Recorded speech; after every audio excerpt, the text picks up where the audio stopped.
Hello everyone, I'm Noelle, and today I'll be showing you how I made a helmet wig for Momo, and how you can make one too.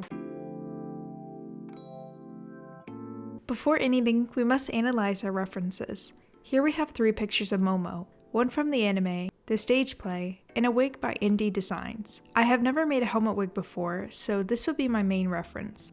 All 3 versions contain a sleek base, a ponytail with some shape, a front piece left out for the bang, and a solid black color. The stage play version's hair seems to be a bit flatter and not as dramatic as the others, while the first and third Momos contain big spiky pieces in the ponytail. The first and second Momo's bang reaches just below their chin, while the Indie Designs ones passes the shoulders. After analyzing my references, I've decided my wig's going to contain a solid black color. The shape includes a slick back base, a ponytail with circular giant spikes, and one long bang piece in the front.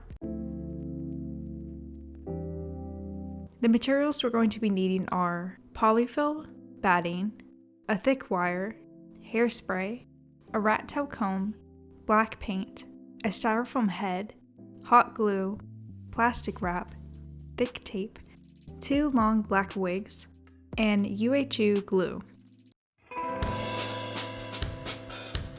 To measure the head, start by placing a wig cap over the hair, making sure to make it as flat as possible. Then taking some plastic wrap, form it around the head until it makes a shell. You're going to need to apply multiple layers and tape to keep it in place.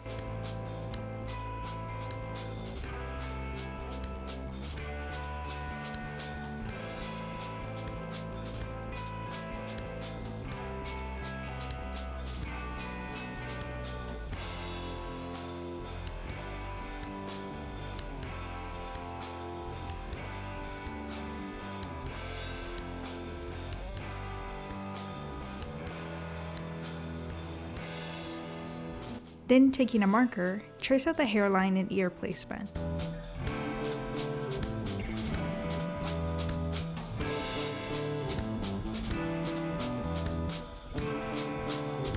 Since I didn't add the outer layer of tape when it was on my model, I ended up having to add it after. When making a helmet wig, you want this shell to keep the exact shape of your head. Adding the tape after might slightly change the shape of my shell, and might not fit on the head properly, so I would definitely recommend adding it when it's on your head.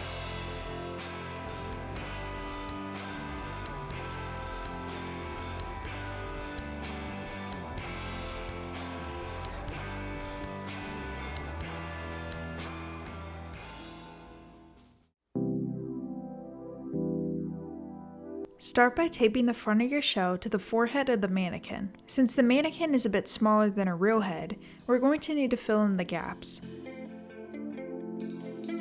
Taking some polyfill, stuff the head until it's full.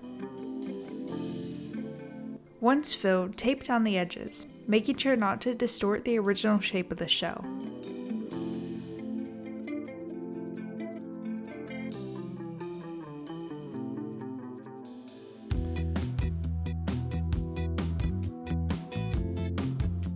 When applying the wig, line it up to the front hairline.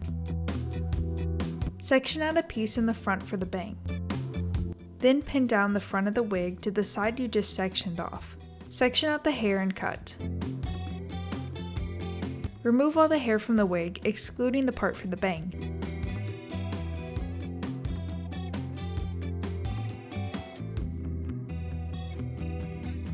Taking small sections, like so. You want it to be just thick enough so the hair isn't see-through. Apply a line of glue to the top, then spread it out with something flat like a rat tail comb. You want to make sure to coat each hair in the glue. When dried, flip over and glue the other side. Repeat these steps for all your wefts. Pin the rest of the hairline. As you can see, the hairline doesn't meet our designated line. Taking some batting, cut out a piece big enough to fit over the head. Trace the wig cap's lines out in glue.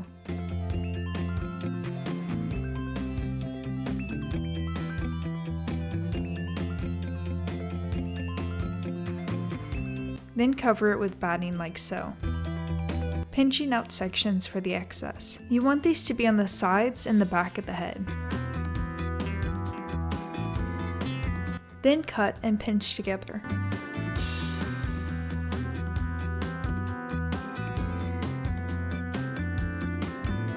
Cut the batting surrounding the bang, tracing the designated hairline. Then follow up with the rest of the hairline, making sure it meets the line.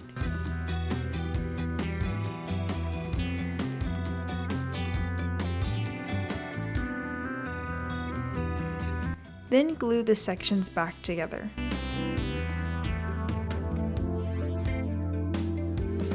Since the hairline is a bit loose from the head, apply some glue to harden it.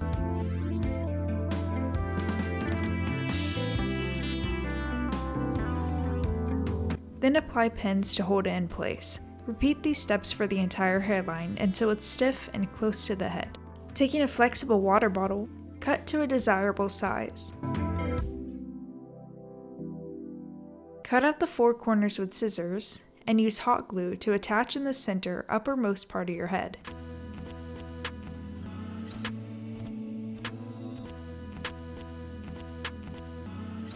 Glue down the four sections and edges.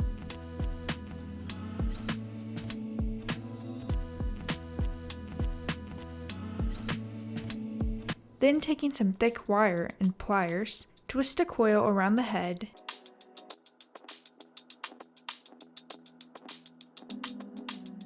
then glue down. Be careful not to touch the wire when doing this, as it would be very hot. Apply glue all over the batting. Then apply another layer on top, repeating the same steps as before. Then paint black.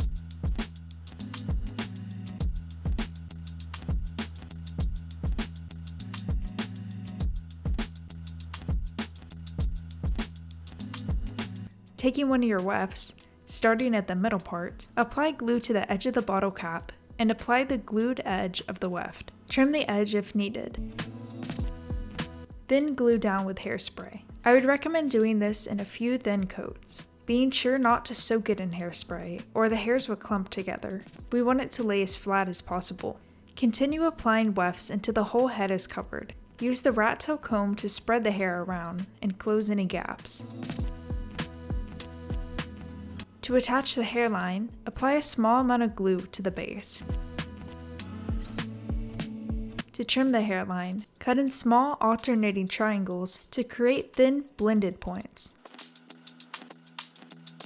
The weft by the edge of the ear should be cut a bit longer than the hairline and formed into a pointed sideburn.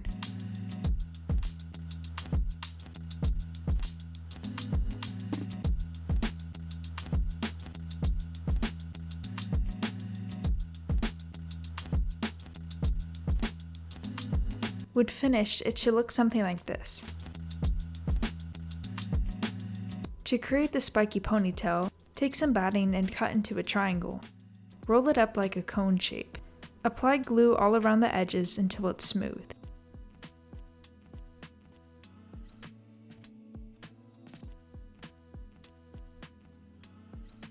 To make it slightly curved, apply glue in the center and press the sides together like so. Then paint black.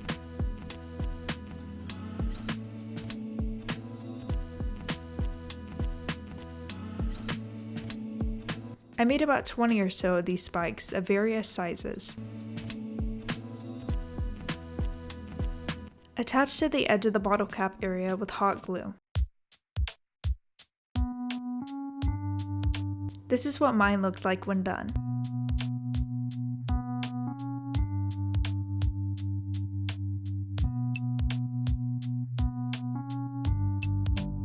Taking some more wefts, cover the entirety of the spikes with hair. I used all the wefts from my first wig on the base, so the spikes were covered with the hair from a second wig.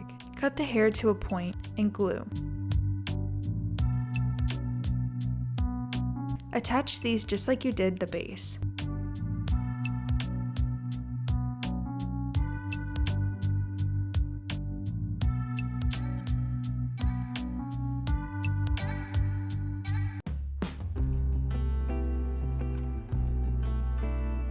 For my first ever helmet wig, I'm pretty happy with the results. Let me know how you think I did, and if you decided to follow this tutorial for yourself. If you would like to see more DIYs from me, like the rest of Mina and Uraka's gear, Make sure to like and subscribe.